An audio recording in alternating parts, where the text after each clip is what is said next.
오늘 파면 통보를 받았습니다. 거짓은 진실을 이길 수 없다는 믿음으로 끝까지 당당하게 싸우겠습니다. 파면에 대한 입장문입니다. 꼭 한번 읽어봐 주시고 많은 응원 부탁드립니다. 국방부 파면에 대한 입장문. 전 707 특수임무단장 김현태. 국민 여러분, 그리고 자랑스러운 대한민국 군인 여러분. 저는 어제 국방부로부터 파면 통보를 받고 불명예 전역되었습니다. 진실을 외면하고 결과를 정해둔 부끄러운 징계 절차였습니다. 저는 현재 재판 중이며 재판관 허위 조작된 공소장의 대부분을 반박하였고 재판 중인 내용으로는 징계할 수 없으며 재판 이후에 필요시 징계 절차가 이루어져야 함은 당연한 이치입니다. 그럼에도 불구하고 대한민국의 공군 중장과 육군 소장이 앉아 결과를 정해둔 형식적인 징계 심의를 진행하는 참담한 모습을 보였습니다. 저는 징계 심의 전 1월 20일 3차 공판이 있었고 1월 27일 4차 공판이 중앙군사법원에서 예정되어 있었습니다. 그런데 1월 23일 징계 심의에 참석차 국방부로 향하던 중 1월 27일 군사법원 공판이 취소되었고 사유는 서울중앙지방법원으로 이송하라는 지시를 받았다는 연락이 왔습니다. 그날 국방부는 불구속 기소된 6명의 징계심의가 진행되고 있었음에도 불구하고 결과를 정해둔 형식적인 절차였기에 군사법원은 징계심의 결과가 나오기도 전에 이첩을 시작한 것입니다. 언론에서는 특검의 요청에 의한 이송이라고 했지만 믿지 않습니다. 안타깝습니다. 불법 부당한 지시임을 알고도 대한민국 장군들 마저 잘못되었다고 말하지 못하고 정치의 도구로 전락한 현실이 참으로 한탄스럽습니다. 이제 우리 군은 누구를 믿고 어떻게 나아가야 한단 말입니까? 국민 여러분, 그리고 자랑스러운 군인 여러분.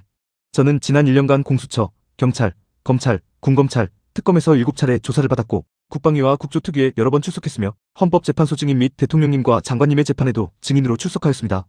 그리고 현재까지 여러 곳에서 고소고발을 당했으며 저의 일상은 언론과 유튜브를 확인하는 것이 되었고 늦었지만 이제서야 진실을 알게 되었습니다.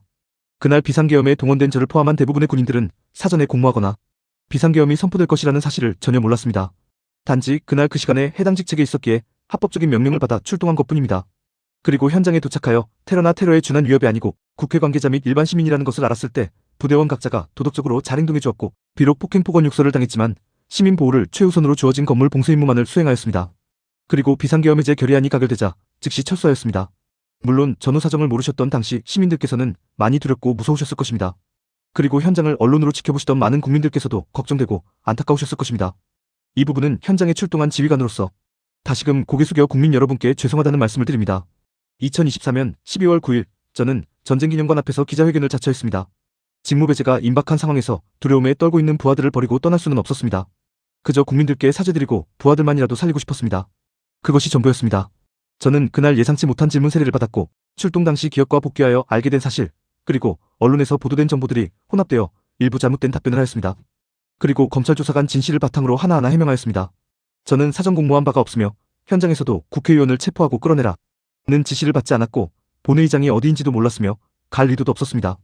또한 당시 국회의원들이 모이고 있거나 비상계엄 해제 결의안이라는 법률이 있는지 조차도 몰랐습니다. 하지만 사전에 공모하여 국회로 출동한 것이 아니냐, 본회의장에 가서 국회의원을 끌어내기 위해 창문을 깨고 들어간 것이 아니냐, 국회의원을 포박하여 체포하기 위해 케이블 타이를 휴대한 것이 아니냐는 프레임 속에서 계속 공격받고 있습니다. 그리고 현재까지 국회에 도착하여 철수 지시가 내려진 2024년 12월 4일까지 긴박했던 79분간의 진실을 증인 진술을 통해 하나하나 비교해가며 해명하고 반박해가고 있습니다. 저는 정치에 관심이 없었고 지금도 관심이 없습니다. 민주당도 국민의힘도 신뢰하지 않습니다. 저는 오직 부대와 부대원들을 지키기 위해 가짜뉴스와 홀로 싸워왔고 국방부는 외면하였습니다. 이후 저는 필사즉생의 자세로 거짓에 맞서 싸우겠다 다짐하였습니다. 그리고 헌법재판소에서 가짜뉴스를 언급하고 성일종 위원장을 만나 2024년 12월 10일 국회 333호실에 있었던 박범계 부승찬 의원의 행동을 사실 그래도 설명했을 뿐인데 그날 이후 저는 언론과 민주당의 표적이 되었고 허위 조작된 공소장으로 기소되어 재판에 넘겨졌습니다. 지난 1년간 거대한 입법부와 행정부의 싸움에 군이 동원되고 희생되는 것을 보았고 또다시 정치재판에서 군이 희생되고 무너져가는 모습을 보고 있습니다. 안타깝습니다. 레거시 미디어보다 유튜브를 신뢰하시던 부모님께 그건 가짜뉴스다, 너무 믿지 마시라 했던 제가 이제는 진실의 눈을 뜨고 있습니다. 대한민국의 국회는 무너졌고 언론은 이미 대부분 좌편향되었습니다. 검찰과 판사도 정치의 도구가 되었고 제가 사랑하는 군대마저 정치화되고 정치군인들로 인해 무너져가고 있음을 목도하고 있습니다. 안타깝습니다.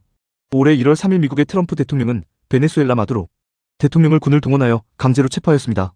당시 미군은 육해공군뿐만 아니라 사이버군 우주군과 더불어 CIA 등 모든 능력이 총동원되었으며 핵심적 역할을 수행한 델타포스는 6개월간 작전을 준비하였다고 합니다. 현재 미국에서 조차 불체포 특권을 가진 한 나라의 대통령을 체포한 것은 불법이다 라고 주장하며 정치적 싸움이 치열하다고 합니다. 하지만 어느 누구도 체포작전에 동원된 군인에게 잘못을 따지진 않습니다. 6개월 동안 수많은 군인들이 작전을 준비했지만 작전 보안이 철저히 지켜졌고 그 누구도 정보를 누설하지 않은 것은 그만큼 국가가 군을 지켜준다는 확신한 신념과 믿음이 있었기 때문일 것입니다. 평생 군복을 수의라 여기며 국가와 국민의 생명을 지키기 위해 살아가는 군인들에게 반드시 국가가 지켜줄 것이다. 라는 믿음은 절대적으로 필요한 가장 중요한 요소인 것입니다. 하지만 저는 목도하고야 말았습니다. 안타깝게도 이제 우리 군은 싸워 이길 수 없는 군이 되고 있습니다. 국방부 수뇌부는 자신들의 지시를 받고 출동한 부하들에게 너희는 내란죄를 저질렀다 며 강제 기소유직시키고 불법적 징계를 통해 파면이라는 최악의 불명예 전역 조치를 하였습니다. 이제 모든 군인들은 각자가 검사가 되고 판사가 되어야 할 것이며 불법인지 아닌지 스스로 판단하지 않는다면 범죄자가 될 것이기에 모든 지휘관과 상급부대의 지시를 의심하게 될 것입니다. 목숨을 걸고 전쟁에 나가 싸웠으나 민간인이 다치거나 사망했다는 이유로 살인미수나 살인죄를 물어 처벌한다면 누가 싸울 수 있겠습니까? 상급자와 하급자의 신뢰가 무너지고 군의 명예와 사기가 사라진다면 그저 계급에 의해 움직이는 폭력적 집단으로 전락하고 말 것입니다. 안타깝습니다. 훈장을 살포하고 특진쇼를 하며 가짜 영웅을 만들었고 그로 인해 군은 분열되고 갈등하고 있습니다. 서해바다를 내어주고 MDL을 재해석하여 우리 땅을 내어주려 하고 3단봉으로 전반부대를 무장해제시키고 있습니다. 북한은 주적이 아니며 독립된 또 다른 정상국가라 말하고 연합훈련은 불필요하다고 합니다. 이는 대한민국 안보의 핵심인 한미동맹을 무너뜨리는 행위입니다. 도저히 있을 수 없는 일들이 일어나고 있고 이것을 방치하고 동조하고 있는 군 수뇌부는 역사의 죄인이 될 것입니다. 정치인 핑계를 대지 마십시오. 당신들은 알면서도 행동하지 않는 것입니다. 그저 자신의 아니만 생각하는 타락한 정치군인일 뿐입니다. 비상계엄 당시 합참지통실에서 장관을 보좌하며 정군을 지휘했던 당신들은 출동한 부하들은 죄가 없다며 군수뇌부로서 책임을 자처해야 했습니다. 내란 방조방관 세력이라는 프레임에 벗어나기 위해 양심을 버리고 부하를 팔아먹고 군을 무너뜨릴 것이 아니라 책임을 져야 했습니다. 깡패들도 나름의 의리가 있다고 하는데 파렴치하다 못해 피도 눈물도 없이 부하들을 내팽개치는 국방부의 행태와 군 수뇌부의 행동을 생각하면 분노가 치밀어 오릅니다. 국민 여러분, 그날 국회에서 유혈사태를 막은 진짜 영웅은 707 특수임무단 부대원들입니다. 저는 테이저건 및 공포탄 사용은 불가하다고 했으며 150명이 넘으면 안 된다는 못 들어가겠냐는 물음에도 더 이상 무리수를 두고 들어갈 순 없습니다. 라고 답변하였습니다. 이것이 그날의 진실입니다. 그럼에도 불구하고 협박과 회유는 계속되었습니다. 나도 본회의장 문을 부수고 들어가 국회의원을 체포하고 끌어내라는 지시를 받았다. 그리고 그 지시가 대통령 지시라고 했다. 하지만 나는 불법임을 알고 항명하여 유혈사태를 막았다. 뭐 이렇게 거짓 진술하여 훈장 받고 특진하고 가짜 장군이 되었어야 했습니까? 정말 손바닥으로 하늘 가리는 꼴입니다.